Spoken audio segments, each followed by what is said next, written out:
Hello and welcome to Paul on Politics, KMTV's regular review of all the week's key events and stories. Now, the UK's official departure from the EU might be 19 months away, but there's no doubt that Brexit continues to dominate politics. And is there evidence already that Kent is beginning to see just how leaving the EU could affect its economy? Figures obtained by KMTV show that there has been a significant drop in the number of migrant workers registering for jobs in the county a year after the Brexit referendum. We'll also be taking a look at why thousands of Kent rail commuters will be paying even more for their season tickets next year and whether there are any alternatives. With me on the sofa to discuss these issues are Paul Clark, the former Gillingham MP and a former Transport Minister, and Professor Tim Luckhurst of the Centre for Journalism at the University of Kent. Thanks to both of them for joining us.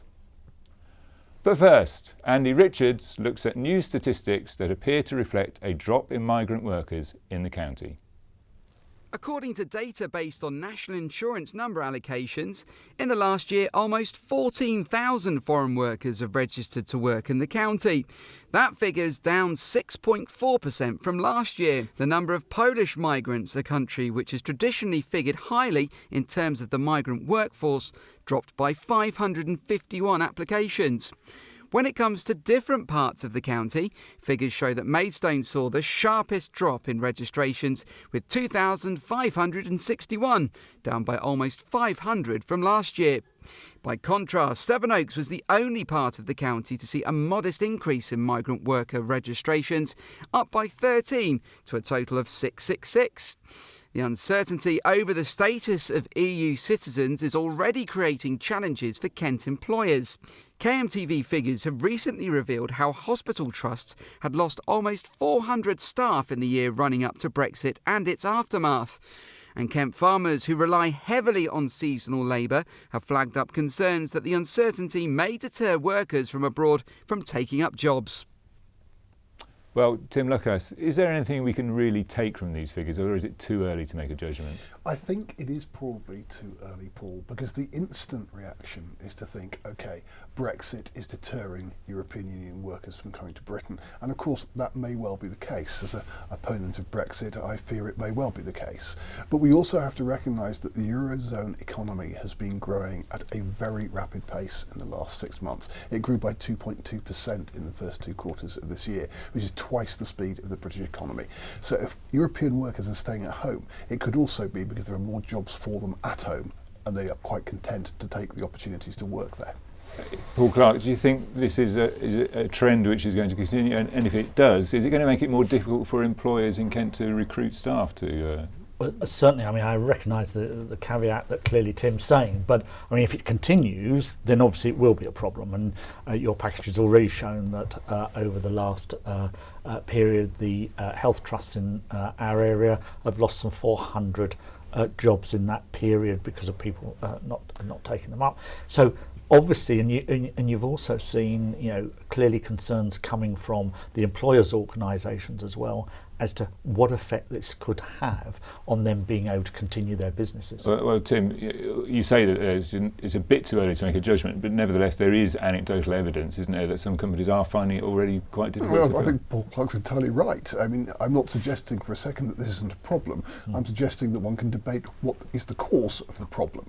But and what is the solution as well? Well, the solution may be very difficult indeed to achieve if we decide to leave the European Union. After all, if economic growth continues to be faster in Europe, if there is a sense that Britain is an unwelcoming place to work, why should we expect the healthcare workers we desperately need, the agricultural workers we desperately need to come and work in Britain? Yes, in the long term, I think it's a grave problem.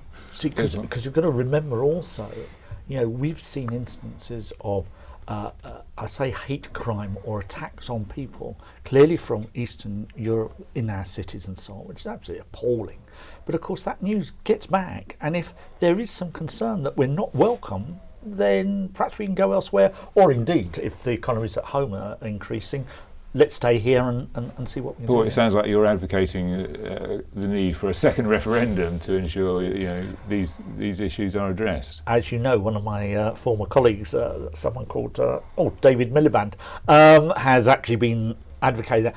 Look, I think you're seeing, if you then look wider as to what's been happening, at the very top of our political world, with cabinet ministers, with clearly the publication of documents this week which have been unravelling and people have commented upon them as being a joke, then clearly you can see the real difficulties in taking forward Brexit.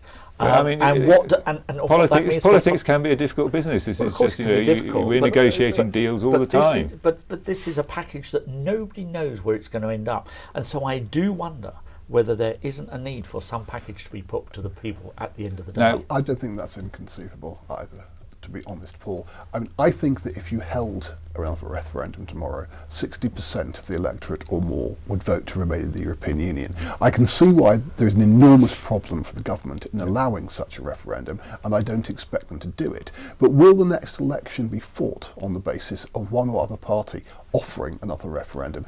I desperately hope that it will. I think one of the great tragedies of British politics at the moment is that we don't have one of the two major British political parties offering that option. The Liberal Democrats do, but little good. But the Conservative strategy is obviously to ensure that the referendum issue and the terms of the deal are negotiated and settled by 2008. Is there anything obvious about government strategy at the moment, Paul? If there is, perhaps there's something that we don't know. Play devil's advocate here. They're putting out position statements on this and that. The Irish borders, but position statements which are being ridiculed in both Brussels and Dublin. Absolutely, and people just raising concern. Yes, that in terms of the customs union and mirroring. I mean, Juncker's just laughed it out of court. Well, we have had a practical example this week of possible consequences of the Brexit in terms of this big salad company in Tunbridge going into administration effectively, and it's blaming the referendum partly for its difficulties. I mean, that's a worrying sign, isn't it, Paul Clark? Well, absolutely, and I mean, I think it's proving the point that all this uncertainty. The one thing that we know for certain is that businesses hate uncertainty. You're seeing that happening across the country, and here in the county. But businesses are also very resilient, aren't they? They adapt to change, because if they don't adapt to change, then they go to the wall. Look, let me do the balance that you were trying to do. What we need from a Conservative government at the moment is an absolutely clear steer to the businesses which are looking for that leadership, and the only way that they're going to give them that steer is by making some emphatic decisions which the European Union is almost certain to disagree with. What I mean by that is to say, I think a bold Conservative leader would probably say, look, it's already self-evident that we can't negotiate an amicable departure from the European Union, so let's leave now and let's work on World Trade Organization rules, because that, I suspect, is going to be the outcome anyway, and that would at least give business clarity. That would be walking off the cliff when... That's the phrase that the government uses, but it's probably also the inevitable consequence of an approach which is trying to negotiate deals which the European Commission is simply not going to accept and the 27 member states are not going to endorse. Paul Clark, I mean, Labour's position to me seems slightly confused, if you like. You seem to be pointing in two different directions at the same time. Can you explain in simple terms whether you believe in a customs union or a single market? Well, look, I mean, just interestingly on the customs union and so on, I mean, clearly the position paper that's been put out by the government, has been ridiculed as not being possible. I think we are trying to find that clear approach as well. But what you're identifying exactly is the complexities of negotiating something that's never been negotiated before. How do we get there? And how do we get there that actually protects jobs, protects our business, and how we move forward? And that's why I think that this is not going to happen in the time frame that we're talking about. And in fact, indeed, I see that today cabinet ministers unnamed are saying that they think that the timescale in terms of starting negotiations on trade and going forward will actually already is slipping until the beginning of January 2018, which gives us less time. Do you think the internal divisions are going to be dealt with effectively by the Conservatives, or will they split? Europe has a whole history within the Tory party of leading to splits and difficulties. I suspect we'll see more fireworks over the coming months between different factions within the Tory party, and of course that leads then to the question mark over the Prime Minister. and that leads to instability of government, which we don't need at this time. It is true, isn't it, Tim, that Europe is the Conservatives' Achilles heel. And, it's more than an Achilles heel. It is the deepest wound, the chasm that has divided them in the 20th century and in the 21st. It's a bigger problem for them than the corn and horse were in the 19th century. I mean, it is really a colossal problem for the Conservative Party, but, and I think this is a huge caveat, the Conservative Party's greatest asset has always been loyalty, and that loyalty is always at its greatest in times of adversity. So I don't think this Conservative government is going to risk anything which will bring about a general election. I think they're going to fight on irrespective of whatever Europe says, but I think the inevitable consequence of that is that in the end the conclusion is going to be that they're going to have to walk off the cliff, and to be candid, they might as well do it now. I mean, the fact is that the Conservatives have some internal difficulties. So do Labour, don't they? Because even Jeremy Corbyn is not awfully enthusiastic about remaining. Absolutely. I mean, look. I mean, there are differences of opinion. I think Keir Starmer has been taking a serious. What about position Bill Esserson? Old Kent figure this week. He was embarrassed because he couldn't answer the question with a straight yes or no about Labour's position. You will know that often, when we get asked questions that you want a yes or no to, it is difficult to answer with a yes and no, because those issues are much more complex than the yes or no you must answer. Remember, I didn't Paul, see that interview. The wing of the Labour Party, which Jeremy Corbyn has always represented, okay, was well, anti-European. I'm going to have to end it there, and mainly because you didn't give me a yes or no answer there, Paul.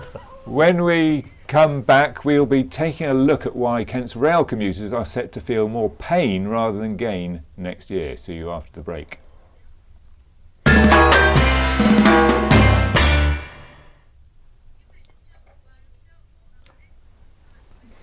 Tim, I think there might be a problem with your mic. So. Okay.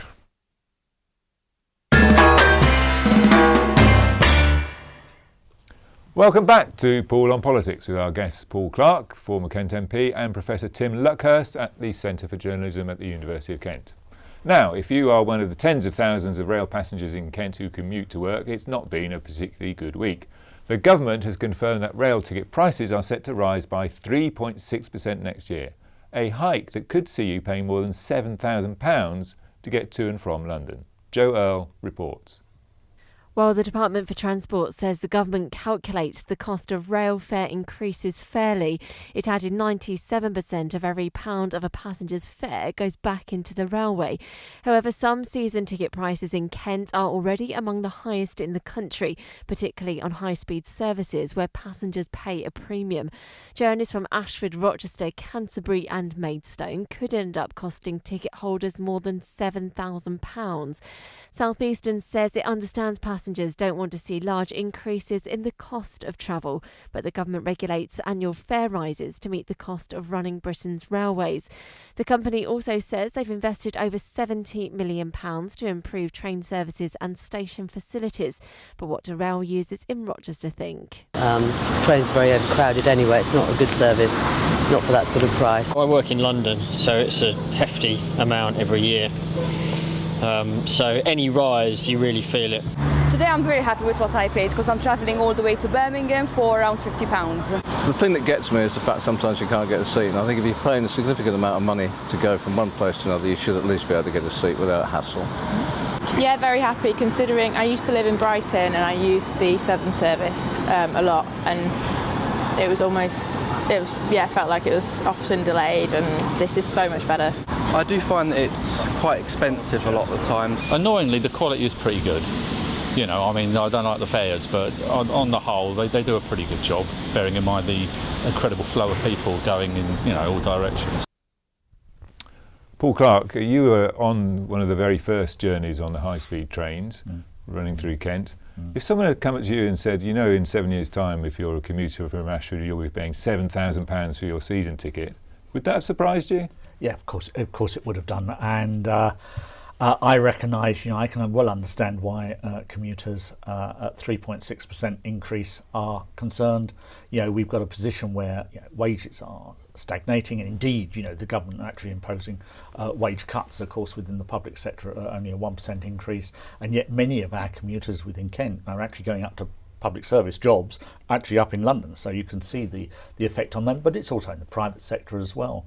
And so as prices are going up, clearly wages are not. So, but what you've actually ended up with is also a service that is worse. It's one of the worst in the country, and people are clearly not willing to accept increases. Your supreme leader believes in the renationalisation of railways. I mean, how would that bring down ticket prices? Well, I think what we should remember is, the days of British Rail were not perfect by any means, and we're not suggesting that we should go. We're not going back. I have to do that. My grandfather was actually on the British Rail, but I mean, going back, we're not going back to those days. But I think, I can think of our time. 13 years of government, we had to put in significant investment into the railways. Significant, getting rid of 1940s, 50s a lot of it, this line is repeated every year, Tim Luckhurst, that. Oh, well, we need the money for investment in rail services. And people are saying, well, where's the money gone? Because we don't see any improvements in the track or the journeys. Look, I think that there are genuine costs involved in running a railway. I also think that this increase in fares is completely disproportionate. It is, after all, based on the retail prices index rather than the consumer prices index, and that is not the basis on most government spending decisions. It is, in that sense, I think, almost cheeky of them to use the wrong indicator to impose the increase. A lot of people are going to find this really hard work, but, and this is perhaps not a popular point, this reflects the colossal problem we have in the British housing market.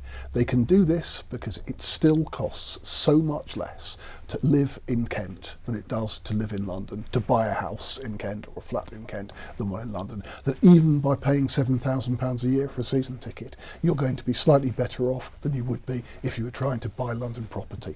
That states the size of the problem in our housing market. That's a fair point, isn't it, Paul Clark? That it's still marginally cheaper in some cases to live outside London. Well, when you take into account all those costs, yes, it's cheaper to live down in Kent than it is if you're in central London or even out of London boroughs and so on. But what I do say to you, I mean, you are absolutely right that we have, over a period of time, clearly said we need the money to invest. And I do well remember, as I was saying, getting rid of 1940s and 1950s rolling stock, as we had to do, but also... Well, you had to do that because they would have just collapsed, wouldn't they? Yeah, well, I mean, but it had been ignored for decades. I just want a quick response to this, Tim Luckhurst. I mean, sometimes see Kent has all the disbenefits of high-speed services and none of the benefits. Is that a fair summation of that? In my limited experience, I use the railways from Rochester, Chatham and Gillingham up to London once or twice a week. I actually think the quality of the service from the Medway towns to London is pretty high.